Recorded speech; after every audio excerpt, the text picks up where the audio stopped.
Hello, welcome back. आज हम next जो ट्रांजैक्शन कोड के बारे में बात करने वाले हैं वो है F5104 पोस्ट विद क्लियरिंग।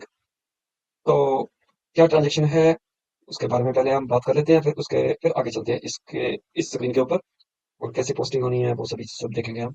तो पीपीटी में पहले मैं आपको बता देना चाहता हूँ कि आज का जो सिनारियो है वो है कि अगर हम स्टाफ एडवांस यानी कि एम्प्लॉय को एडवांस में कुछ सैलरी पे करते हैं तो उसकी जर्नल एंट्रीज क्या रहती हैं, तो उसको कैसे सेटअप करना है।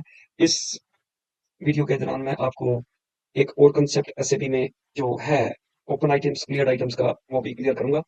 तो जैसे आप देख रहे हैं पीपीटी के ऊपर कि जब एडवांस किसी भी एम्प्लॉय को पे किया जाता है उसकी सैलरी जब जिसके अगेंस्ट, तो पहली एंट्री हो जाती है एडवांस सैलरीज वेजेस डेबिट और बैंक क्रेडिट या कैश क्रेडिट अगर जैसे भी इसको पे किया गया। तो जब at the end of the month या स्टार्ट ऑफ नेक्स्ट मंथ हम सैलरी पे करते हैं तो उस सैलरी के अगेंस्ट इस एडवांस को एडजस्ट कर लिया जाता है।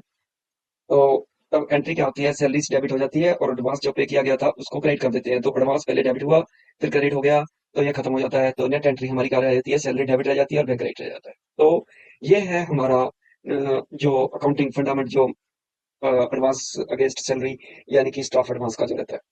तो इसमें पहले मैं तीन स्क्रीन ओपन करके रखूंगा क्योंकि मेरे को आपको जो है इस अकाउंट के बारे में भी बताना है और जो क्लियरिंग आइटम्स है उसके बारे में भी बात करनी है।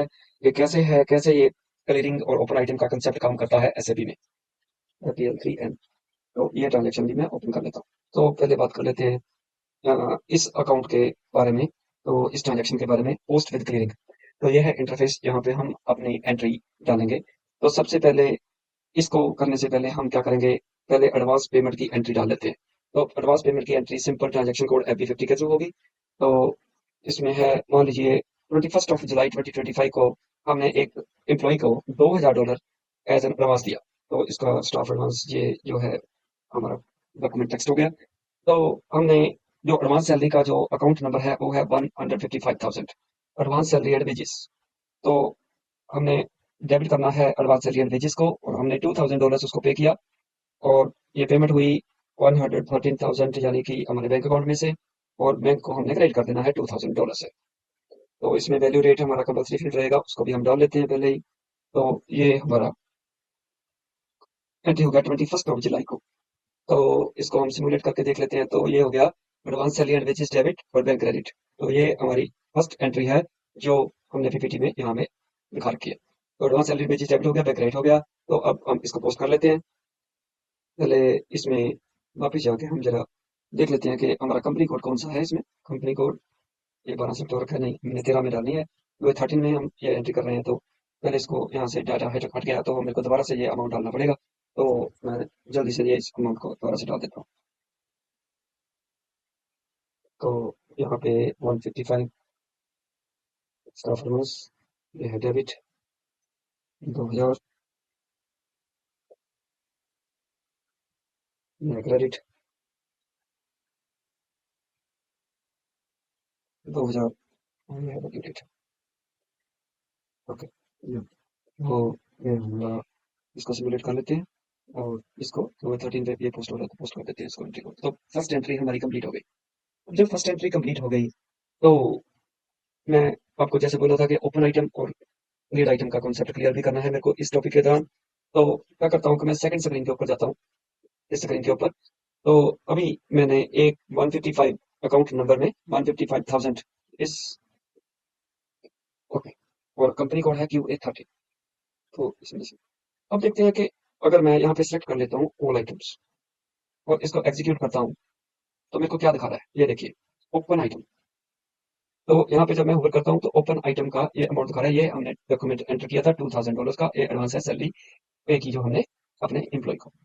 तो कैसे ये ओपन आइटम और क्लियर आइटम पता चलती है अकाउंट को, वो यहाँ से देखिए। जब मैं यहाँ पे 155,000 जो अकाउंट नंबर है इसको मैं डिस्प्ले करता हूँ, यहाँ से मैं दिखाता हूँ आपको जैसे ये। तो ये आ गया कंट्रोल डेटा जो हमारा टैब है, इसमें एक फील्ड होता है ओपन आइटम मैनेजमेंट का, इसको सिलेक्ट करना होता है। जब हम किसी पर्टिकुलर अकाउंट में इस फील्ड को सिलेक्ट करते हैं तो सिस्टम को पता चल जाता है कि ये आइटम्स जो है एज एन ओपन आइटम यहाँ पे इस अकाउंट में ट्रांजेक्शन पोस्ट होगी। तो जब इसके अगेंस्ट ये डेबिट आइटम है, डेबिट के अगेंस्ट जब क्रेडिट आइटम पोस्ट होगी तो वो आइटम इस आइटम के अगेंस्ट क्लियर हो जाएगी। तो वो आगे वाला प्रोसेस मैं करके दिखाता हूँ। पहले हम एंट्री कंप्लीट करते हैं F51 जो हमारा आज का जो ट्रांजेक्शन कोड है उसमें कैसे वो कंप्लीट करनी है और कैसे क्लियर होगी, क्योंकि इसका आइटम देखिए ना, इसका जो हेडिंग है वही है पोस्ट विद क्लियरिंग। तो हमने पोस्ट ही करनी है किसी आइटम को क्लियर करने के लिए। तो इस इंटरफेस के ऊपर मैं जाता हूँ।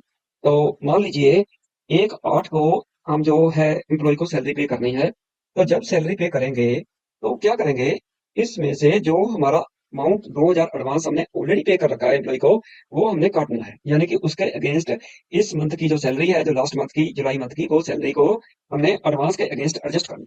तो क्या करेंगे हम यहाँ पे स्टाफ एडवांस का वो दे देते हैं, और ट्रांसफर पोस्टिंग विद क्लियरिंग, क्योंकि ना तो ये आउटगोइंग पेमेंट है ना इनकमिंग पेमेंट है, ना मैं क्रेडिट मेमो जो मेमो एंटर कर रहा हूँ। तो मैं ये करता हूँ ट्रांसफर पोस्टिंग विद क्लियरिंग। तो ये मैं सेलेक्ट करता हूँ। तो नीचे ये मेरे से मांग रहा है फर्स्ट आइटम कि डेबिट क्या करना है। डेबिट मेरे को करना है सैलरी। सैलरी का अकाउंट नंबर है 430,000, और मेरे को कितनी सैलरी इसको पे करनी है, ये है 2000। तो यहाँ पे मेरे से वो मांग रहा है कॉस्ट सेंटर। कॉस्ट सेंटर मेरे को कौन सा डालना है, कॉस्ट सेंटर और प्रॉफिट सेंटर के बारे में मैं नेक्स्ट आने वाली वीडियो में आपको बताऊंगा, क्योंकि ये कंसेप्ट क्लियर करना बहुत जरूरी है। जहां पे भी हमें एक्सपेंस अकाउंट या रेवेन्यू अकाउंट हम यूज करेंगे तो वहां पे हमें ये कंपलसरी फील्ड रहेगा कॉस्ट सेंटर और प्रॉफिट सेंटर डालने का। वैसे तो ये कंट्रोलिंग का टॉपिक है, कंट्रोलिंग जो अ, हमारा फाइनेंशियल अकाउंटिंग के बाद जो हमारी ट्रेनिंग कंप्लीट होगी तब हम कंट्रोलिंग का पार्ट शुरू करेंगे। लेकिन क्योंकि ये एक हाईली इंटीग्रेटेड एप्लीकेशन है, एक मॉड्यूल का जो डेटा है वो दूसरे मॉड्यूल में फ्लो होता है, तो इसलिए सभी जो हमारे मॉड्यूल रहते हैं इसमें वो आपस में इंटररिलेटेड हैं। तो इसलिए ये जो टॉपिक है कॉस्ट सेंटर का, प्रॉफिट सेंटर का, ये बहुत क्लियर करना बहुत जरूरी है। इसका मैं वेट नहीं कर सकता जब तक कंट्रोलिंग पार्ट ना शुरू हो जाए, क्योंकि जो फाइनेंशियल अकाउंटिंग का डेटा जो फ्लो होना है कंट्रोलिंग में, उसको पहले ही इस टॉपिक को क्लियर कर दूंगा मैं आपको। तो नेक्स्ट वीडियो में इसको क्लियर करेंगे हम। तो फिलहाल मैं यहाँ पे कॉस्ट सेंटर ये सेट कर लेता हूँ। तो उसके बाद चलते हैं। अब मेरे को डेबिट एंट्री मेरी कंप्लीट हो गई, क्योंकि आप जैसे पीपीटी में देख रहे थे कि सैलरी मेरे को डेबिट करनी है और एडवांस के अगेंस्ट इसको एडजस्ट करना है। तो सवाल ये है कि मैंने डेबिट एंट्री तो कंप्लीट कर ली, सैलरी डेबिट कर दी, लेकिन मेरे को जो यहाँ पे क्रेडिट करना है एडवांस को 155,000 को, वो क्वेश्चन ये है कि वो मैं कैसे यहाँ पे क्रेडिट करूंगा। अगर मैं यहाँ पे क्रेडिट कर देता हूँ तो फिर मेरा ओपन आइटम जो पड़ी है उसके अगेंस्ट ये अमाउंट एडजस्ट नहीं हो पाएगा। तो फिर क्या करना है, तो मेरे को क्या करना है, मेरे को यहाँ से प्रोसेस यहाँ पे चूज ओपन आइटम करना है। तो यहाँ पे ये बोलेगा कि amount is zero, line item will be ignored. मेरे को इस वार्निंग को छोड़ के यहाँ पे अकाउंट नंबर डालना है 155,000। तो उसको सिस्टम को बोलना है कि इस अकाउंट में जो जो मेरा एडवांस का अमाउंट पड़ा है, जो ओपन आइटम पड़ी है, उसके अगेंस्ट इसको प्रोसेस कर दो। तो यहाँ से मैं जब उठाता हूँ तो यहाँ पे आ गया कि अमाउंट एंटर हो गया 2000 और असाइन किया गया 2000, तो नोट असाइन जीरो हो गया। तो ये जब जीरो हो जाएगा इट मीन्स ये अमाउंट जो आपका 2000 अमाउंट है वो हमारा जो ऑलरेडी ओपन आइटम पड़ी है 2000 की, ये ब्लू आपको दिख रही है, ये ओपन आइटम, इट मीन्स ये एडजस्ट हो रही है इसके अगेंस्ट जो अमाउंट हमने 2000 एंटर किया। तो यहाँ से हम अगर वापस जाते हैं तो यहाँ पे मेरे को क्या होगा कि यहाँ पे प्रोसेस होगा ओपन आइटम के अगेंस्ट। तो प्रोसेस हो गया ओपन आइटम के अगेंस्ट, तो यहाँ से मैं सीधा भी पोस्ट कर सकता हूँ इसको। अगर यहाँ से मैं इसको एंट्री को पोस्ट कर देता हूँ तो ये मेरा डॉक्यूमेंट नंबर ये क्रिएट हो गया 100000006। तो इसने पोस्ट कर दिया। तो अब मेरे को डिस्प्ले करके देखना है कि ये डॉक्यूमेंट आफ्टर ऑल एंटर क्या हुआ। तो डॉक्यूमेंट में जाके मैं अगर इस को डिस्प्ले करता हूँ तो ये हमारा वो डॉक्यूमेंट है, डिस्प्ले हो गया। तो देखिए सैलरी डेबिट हो गई और एडवांस के अगेंस्ट ये अमाउंट एडजस्ट हो गया। तो यही हमारी पीपीटी में था कि सैलरी डेबिट करनी है और एडवांस के अगेंस्ट को एडजस्ट करना है। तो जैसे हमने प्रोसेस किया ओपन आइटम को अपने अकाउंट नंबर डाल के कि जो 155,000 मेरे अकाउंट में ओपन आइटम पड़ी है उसको प्रोसेस कर दो। तो सिस्टम ने उसमें से क्रेडिट उठा के उसको एडवांस को क्रेडिट कर दिया, और डेबिट सैलरीज को हमने पहले ही कर दिया था 40 को, और 430,000 अकाउंट नंबर को हमने डेबिट कर दिया था। तो ये हमारा ये ट्रांजेक्शन कंप्लीट हो गई। अब देखते हैं इसका इफेक्ट क्या आया। तो चलते हैं वापस FBL3N जो हमारी ट्रांजैक्शन कोड है, ये हमने काफी बार यूज कर लिया है इस अकाउंट को। तो मैं दोबारा से इस अकाउंट को रन करता हूँ। तो 155,000 अकाउंट पर देखता हूँ क्योंकि ये ओपन आइटम मैनेजमेंट इसका जो चेक बॉक्स है select रखा है हमने मास्टर डाटा में। तो यहाँ पे मैं ऑल आइटम कर देता हूँ। अगर ऑल आइटम करना है या आपको क्लियर अगर ओपन आइटम करते हैं, चलो पहले मैं ओपन आइटम करके देखता हूँ कि क्या इसमें कभी अभी कोई ओपन आइटम है। तो ये बोलता है अभी कोई भी आइटम इसमें ओपन नहीं रही। तो क्योंकि जो मैंने ट्रांजेक्शन पोस्ट की उसके थ्रू जो हमारी आइटम थी वो क्लियर हो गई। तो मैं क्लियर आइटम देख लेता हूँ, क्लियर आइटम है इस अकाउंट में, ये बता रहा है यस। देखिए जो ओपन आइटम थी ये इसका स्टेटस क्लियर हो गया। तो ये आइटम हमारी क्लियर हो गई। तो स्टाफ एडवांस का जो अमाउंट था सैलरी के अगेंस्ट एडजस्ट हो गया। तो जो हमारा आइटम पहले 2000 डेबिट पड़ा था, इस अकाउंट नंबर के अगेंस्ट पोस्ट हुआ था, तो वो इस डॉक्यूमेंट नंबर के अगेंस्ट ये क्लियर हो गया। एक बार डेबिट क्रेडिट होके ये टोटल अमाउंट जीरो हो गया। तो ये है टॉपिक हमारा ओपन आइटम का, क्लियर आइटम का। जैसे अगर आप और आइटम भी सिलेक्ट कर लोगे तो आपको ये सभी आइटम्स दिखा देगा, जो भी ओपन आइटम पड़ी है या जो भी क्लियर आइटम पड़ी है। अभी क्योंकि ओपन आइटम कोई नहीं है तो यहाँ पे कुछ नहीं दिखा रहा, क्लियर आइटम हमारी ये यहाँ पे दिखा रहा है। तो ये है हमारी पोस्टिंग विद क्लियरिंग। तो ये हमारा ट्रांजेक्शन कोड यहाँ पे कंप्लीट हो गया F-04।